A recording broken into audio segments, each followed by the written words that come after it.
Good evening, ladies and gentlemen. It's time to begin tonight's City Council meeting for March 10th, 2025. Tonight's invocation will be led by Ms. Annabelle Dayhoff. Councilwoman Walling will be leading us in the pledge. Please silence your cell phones and rise if you are able.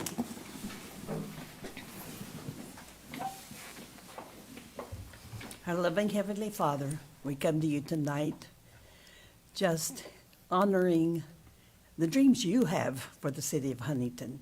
We all have dreams, but God, we just ask you to help us to listen in to you real closely, because you have the best dreams for us, and you love all of us, and you want the best for us. So we just ask you to be with each council person and each city officer, that we might work together for the good of everybody in peace. And just thank you for the peace that we have here tonight. And we just ask all these things in Jesus' name. Amen. Amen. I pledge allegiance To the flag of the United States of America and to the republic for which it stands, one nation, under God, indivisible, with liberty and justice for all.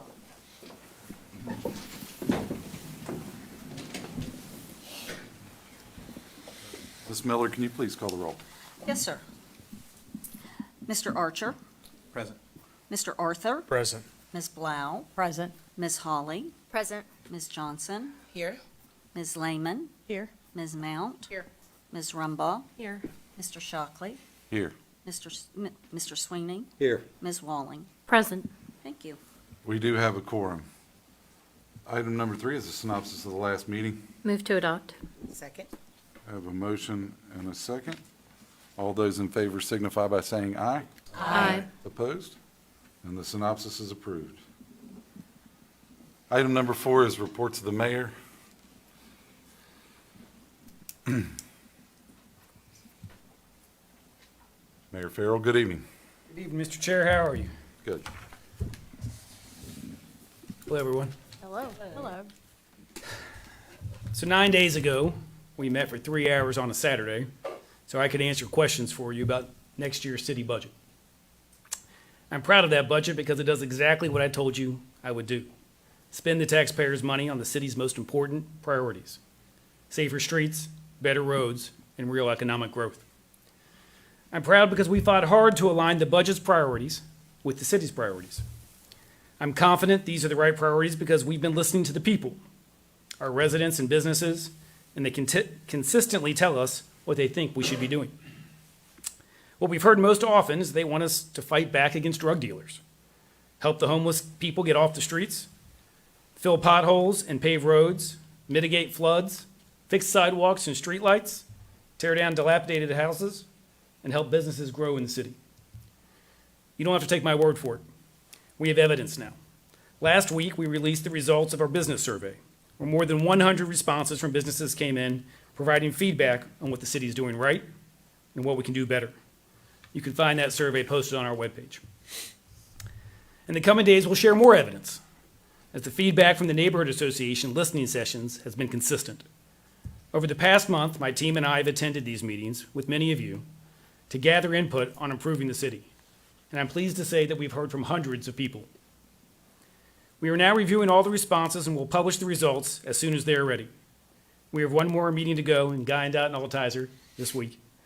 But the sneak preview tells us there aren't any surprises. The people of Huntington want us to focus on safer streets, better roads, and real economic growth. Both the business survey and the Neighborhood Association listening sessions demonstrate our commitment to gathering broad feedback so we can make better informed decisions. Going back to our budget meeting for a moment. I know a few of you have had questions about the line items in our discretionary contributions section. One question I've received concerns funding for the Huntington Cabell Wayne Animal Control Shelter.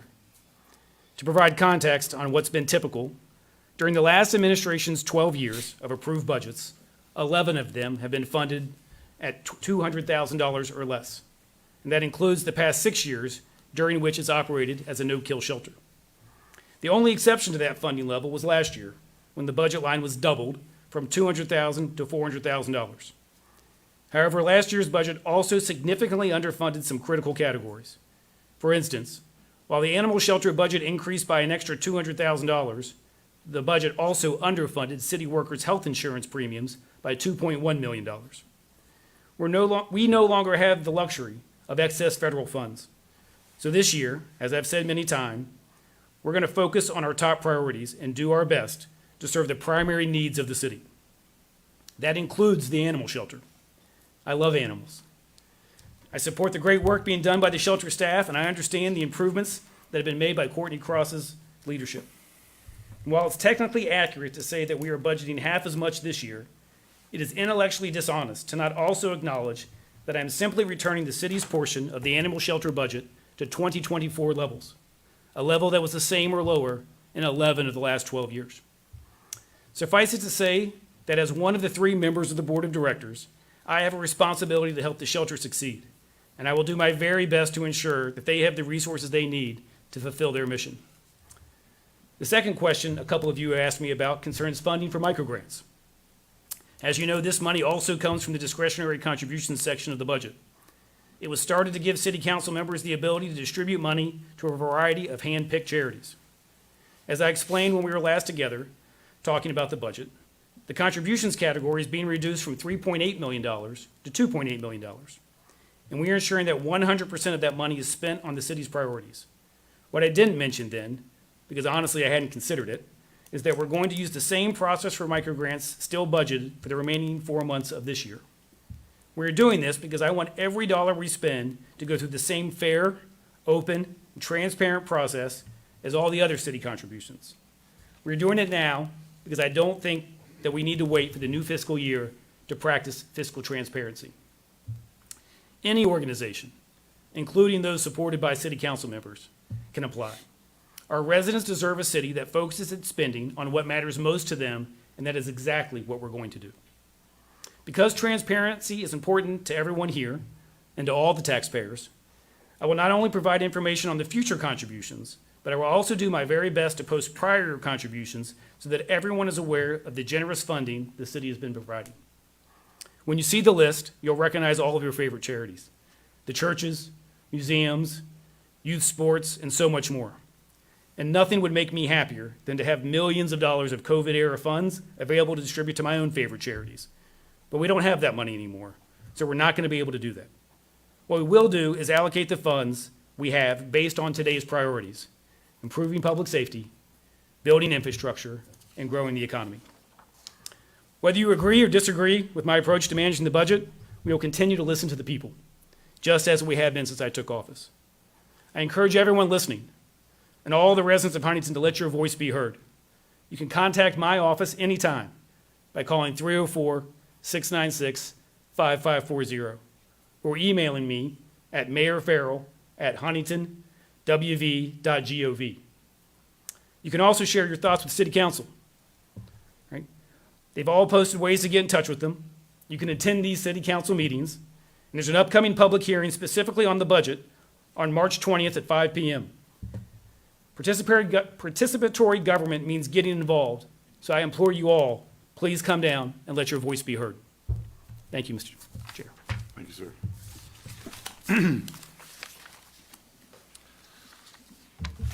Item number 5 is the reading of an ordinance, 2025-0-01. Ms. Miller. An ordinance of council amending, modifying, and reenacting the zoning ordinance of the City of Huntington, West Virginia, 1998, as revised, and the zoning map as revised attached thereto as a part thereof, by zoning to I-1 Light Industrial Commercial District from R2 Single Family Residential District, 7 parcels located on the 600 block of Monroe Avenue. Ms. Kathy Burns, good evening. Good evening. Kathy Burns, Director of Development and Planning. This ordinance would rezone 7 properties located in the 600 block of Monroe Avenue.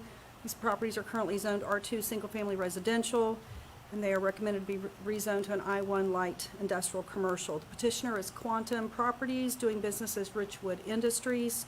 The rezoning is adjacent to Richwood Industries, their West End manufacturing site. The 7 properties consist of 4 single-family homes that will remain in appearance and can be converted to office space. 2 parcels will be a continuation of an adjacent industrial use, and 1 parcel owned by a neighboring industry.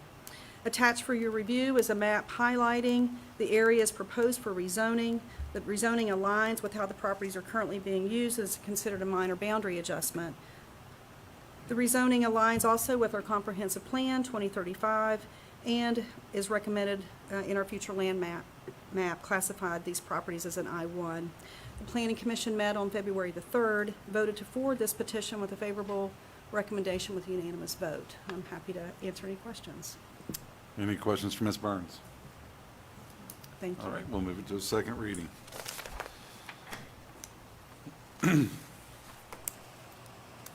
Item number 6 is a resolution, 2025-R-16. Ms. Miller. A resolution of council authorizing the mayor to apply for and accept the conditions of an assistance grant for the West Virginia Drug Evaluation and Classification, DRE, program in the amount of $88,000. Move to adopt. Second. We have a motion by Councilwoman Rumbaugh and a second by Councilwoman Walling. Mr. Bo Evans, good evening. Good evening, Mr. Chairman, members of council. Bo Evans, Traffic Safety Director.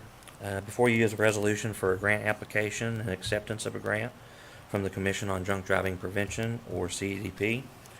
The CDP is operated by the West Virginia State Police, who grants funds to local law enforcement agencies for initiatives conducted by law enforcement for impaired driving, education, training, and also equipment.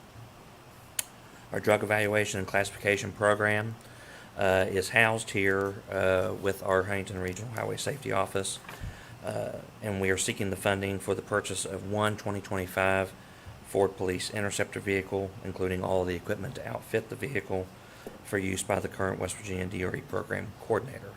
That coordinator is an active police officer with the Huntington Police Department.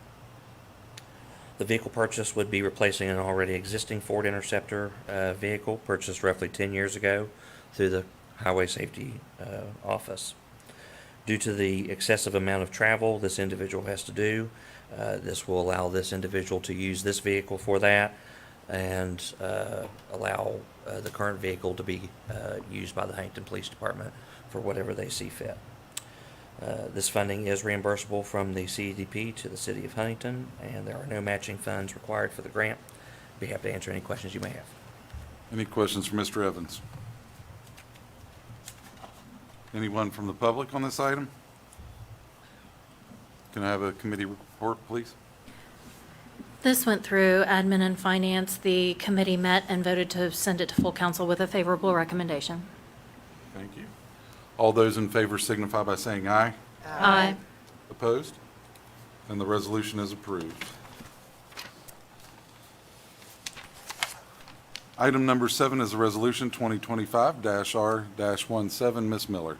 A resolution of council authorizing the mayor to apply for and accept the conditions of an assistance grant for the West Virginia Drug Evaluation and Classification, DRE program in the amount of $15,600. I'll make a motion. We have a motion by Councilman Arthur. Do I have a Second. Second. Second by Councilman Mount. All right. Mr. Evans. Good evening again, Mr. Chairman, members of council. Bo Evans, Traffic Safety Director.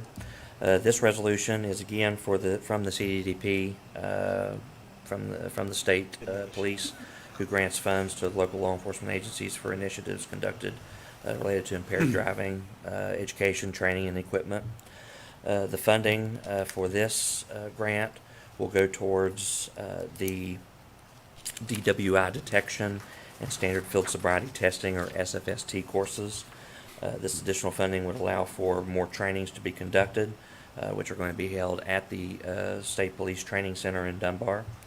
By providing the additional trainings, this will increase the certification of law enforcement officers in these critical need areas.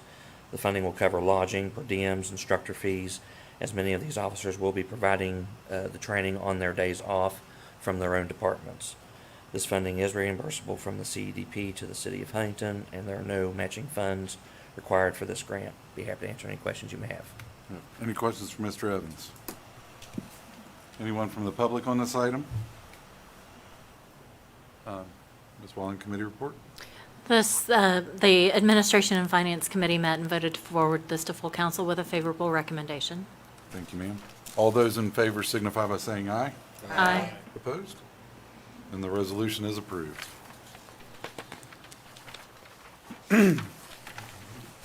Item number, excuse me, item number 8 is a resolution 2025-R-19. Ms. Miller.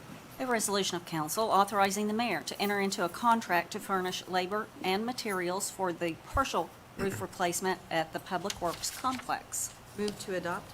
Second. I think Ms. Holly Smith Mountain beat you. We don't have a buzzer, but it sounded like it. Good evening, Mr. Bates.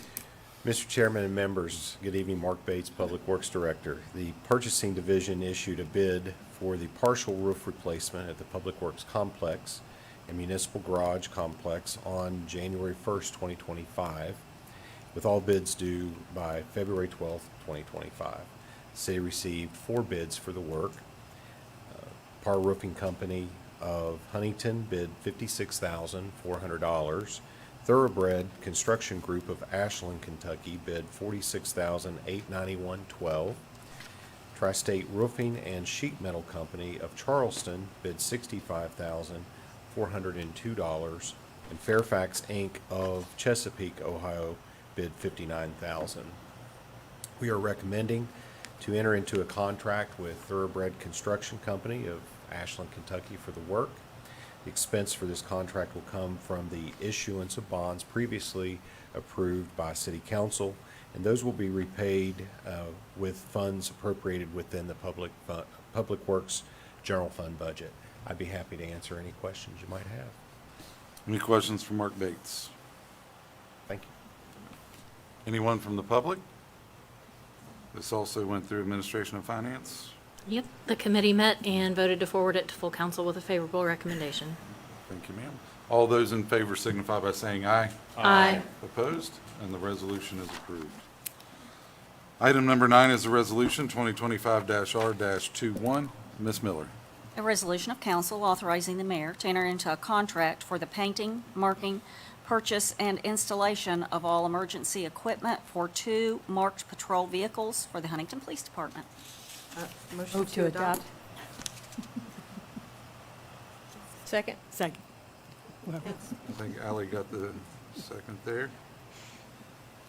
Chief Watkins, good evening. I appreciate the enthusiasm. We're requesting council's authorization for Mayor Farrell to contract with Rocky Fork Enterprises out of Charleston, West Virginia for the painting, marking, purchase, and installation of emergency equipment on 2 marked patrol vehicles. On January 29th, 2025, the Purchasing Division issued a bid solicitation for this project. 1 bid was received from Rocky Fork Enterprises in the amount of $38,757. This expenditure will come out of our existing state asset forfeiture account. Happy to answer any questions. Any questions for Chief? Anyone from the public? And this also went through Administration and Finance, is it so? We also voted to forward this one to full council with a favorable recommendation. Thank you. All those in favor signify by saying aye. Aye. Opposed? And the resolution is approved.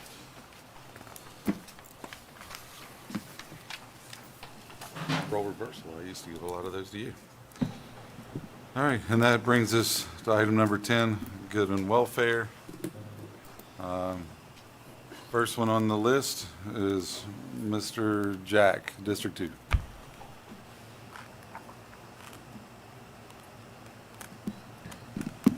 Can you state your name and address for the record, and you'll have 5 minutes. Questions are directed, or comments to the council and the chair. Yes, I'll Mr. allow you to Chairman. respond. Thank you. Thank you. Mr. Chairman and members, my name is Jack. I will say that I live in District 2 here in Huntington, West Virginia. I have just a few concerns. I'll just jump into it to save time here. So, federal benefits are getting cut. State benefits are getting cut, very likely. There are also moves on the state level to, for example, ban methadone from West Virginia entirely, just like that. And there are other policy change attempts happening regarding recovery as well. All of these things are going to have an immense effect on the people of Huntington, immense effect, catastrophic for some people. And at the same time, I finally got to watch the budget stream before I came here today, the 3-hour stream. I was right there with you all. It was a pretty long session. But I thank you all. There's a few who asked questions and worked really hard to clarify some concerns that I had about the budget. I still have some concerns. I will be appearing on March 20th as well. But in the meantime, we have all of these things happening. And at the same time, the mayor's proposed budget would have, from my impression, essential services competing over discretionary funding, which will be awarded based on the adherence to the city's priorities, which sound really good. We want better infrastructure, we want good public safety, and we want economic development.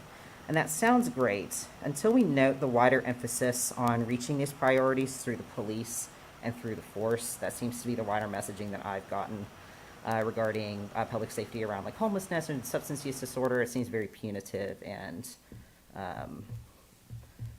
punishing in a sense. It does make me wonder what these essential services would be asked to do in order to be in compliance with these priorities if we're looking at it through this lens. Additionally, when people's lives are shattered by the gutting of these services, they're going to need our help. And I'm concerned that we're not going to have any evidence-based help to help them out with. And I'm concerned that people are going to end up in the street instead, where they will then be criminalized one way or another, and then end up in the legal system, where this jail bill will end up actually being fully utilized against our hopes that it wouldn't be. So speaking more generally now, I implore Mayor Farrell and the members of the council and anybody else who has any decision-making power regarding the budget to consider all of these other organizations that we've been talking about through contributions. I want us to look at them as essential services as well. I think it was Councilman Walling that's thought of them as, described them as preventative services, or perhaps it was Councilman Knapp, I don't remember. But these preventative services are lending themselves to the priorities of the city. It's just preventative and trying to enrich our community so we have that resiliency. And I want to, as a I know that Mayor Farrell and others have supposedly been talking to a lot of people. I haven't had a chance to talk to anybody, so I just wanted to share my thoughts on the matter.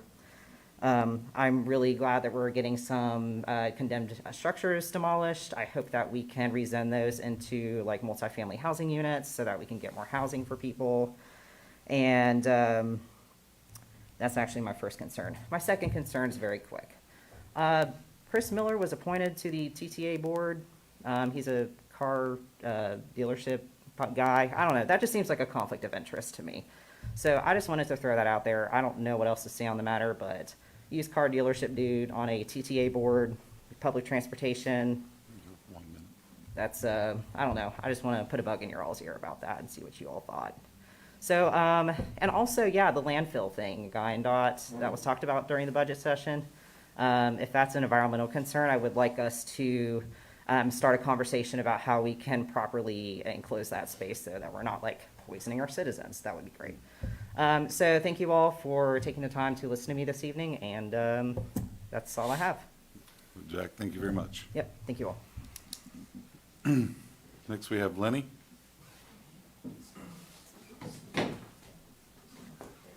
So I was going up there, I want to say Lenny saved my son's retainer once, and I'm eternally grateful to him. Very expensive. Name and address for the record, please. Lenny Sundahl Stewart, 1021 and a half 10th Avenue. Hello, council and mayor and guests. I would like to take a moment to talk about Marshall Health Network Arena, which the mayor did take a moment to touch on during his budget address a few weeks ago. And didn't say a lot other than he felt the city was costing the city too much money and not bringing enough to the city in return. Now, I've worked at the arena in a few capacities over the last couple years. Primarily, though, I've worked on the marketing side of the building, which means, among other things, I spoke with a lot of the local businesses about what's going on in the building. And their concern's never been with how much money the arena is costing the city, but how much that the arena is bringing to downtown. Now, as with all publicly owned buildings, the finances of the arena are public record, and in the city's audited finances, which are posted online on the city website going back to fiscal year 2015, through this recent history, shows the arena's ability to bring events and generate revenues that is the most closely associated with its overall profitability. Now, I feel like this should be a no-brainer, but there has been a philosophy which I have seen in practice at times, and I would dearly loathe to see it emphasized, that the arena's charge is to drive as much business as possible for as cheaply as possible. And this results in a risk-averse building that doesn't bring in enough events, and that knocks down to the surrounding businesses downtown. I think what the arena needs is to be able to do their jobs without anyone breathing down their necks. So from top to bottom, I've seen the capabilities of the staff at Marshall Health Network Arena. I just ask, just let the office cook, and to expand the metaphor, let the staff serve, and you will have the recipe for success. Thank you. Thank you, sir. Mr. Snow.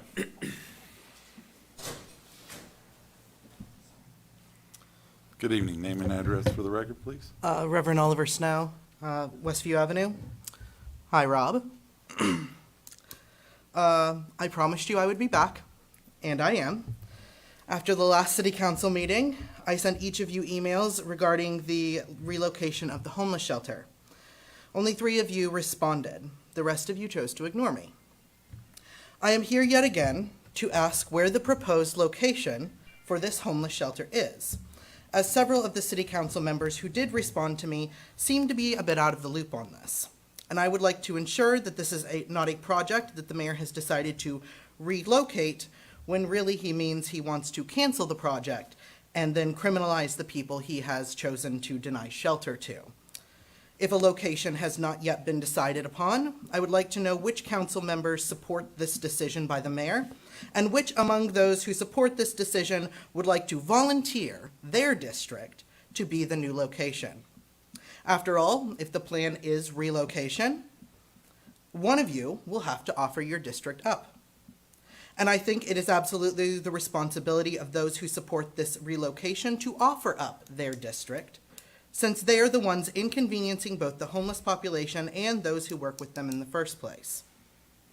I do expect an answer on this by the next city council meeting, and if not, I will keep coming back here until I get an answer. Because despite the fact a good number of you want this shelter relocated, I can almost guarantee that none of you want to be the one who has to explain to your constituents that it is going in their backyard. Now, Mr. Archer, you specifically brought attention to yourself last week to boldly announce that you support the mayor's decision to relocate the shelter, so I would like to address you directly. And I had something written for you, sir, that is far less cordial than what you will get tonight. Because you see, I started attending a new church recently. I'm an evening service preacher, and God put it on my heart to find a morning service to go to at a different church so I could sit and worship and pray in a place where I'm just a man, not the minister. A place where I could replenish my cup so I could give my congregation what they need during a time that many of them are stressed and scared. And as I was leaving the church, I believe I saw you. I think you and I go to the same church, Mr. Archer. And if not, boy, you definitely have a doppelganger in town. And so I don't want to come to you today as your enemy or your adversary, even though I disagree with you on many, many things. I want to come to you as a fellow Christian, as a man who very well may have taken communion from the same cup you did.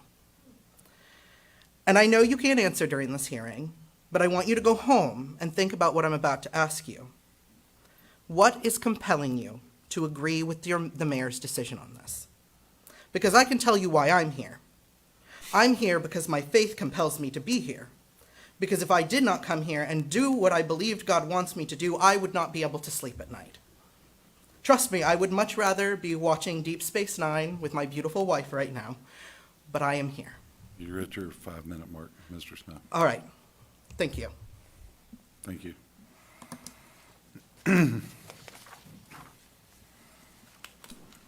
All right. This gets us to members of council. Mr. Arthur, would you like to start us off this evening? Sure. Good evening, ladies and gentlemen. I'll keep it short and sweet this evening.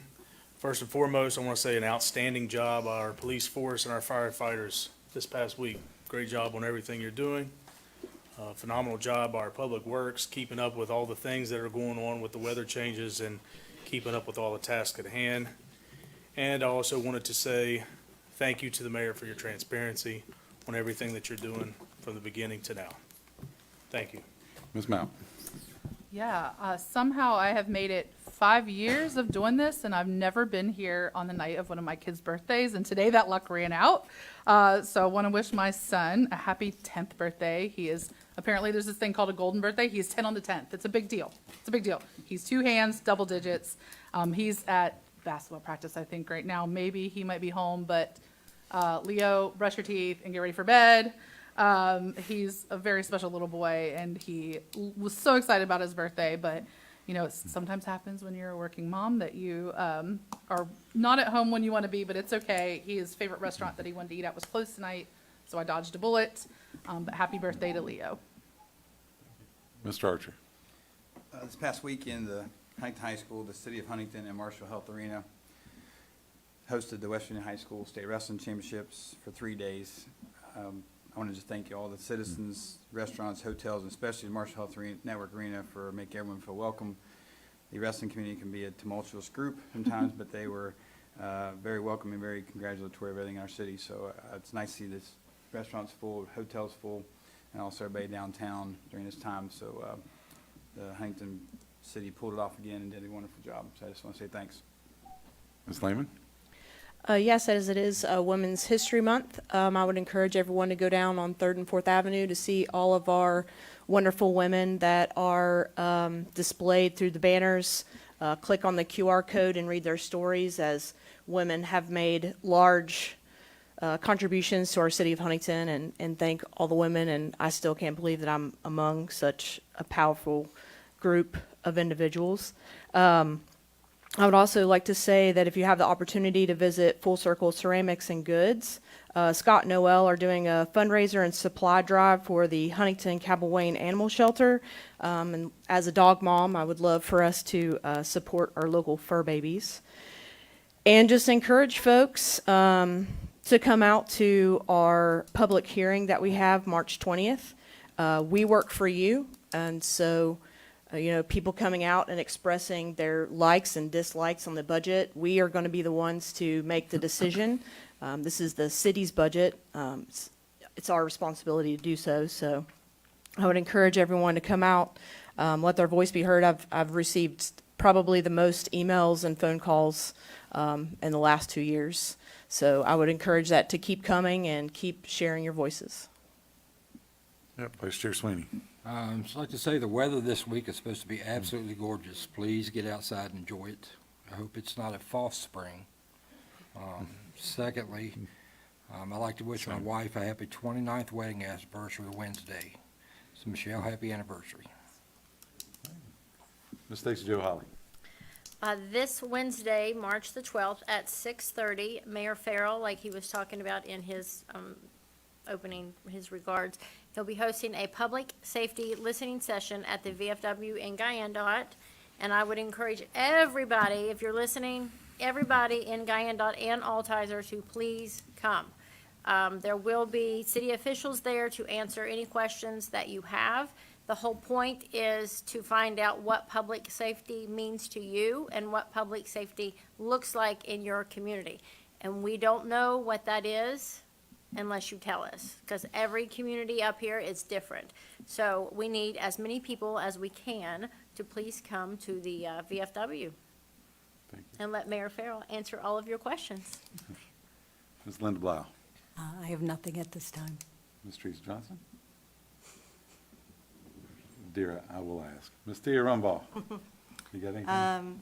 Yes, just a reminder, next Monday, 7 days from now, is, I believe it's St. Patrick's Day.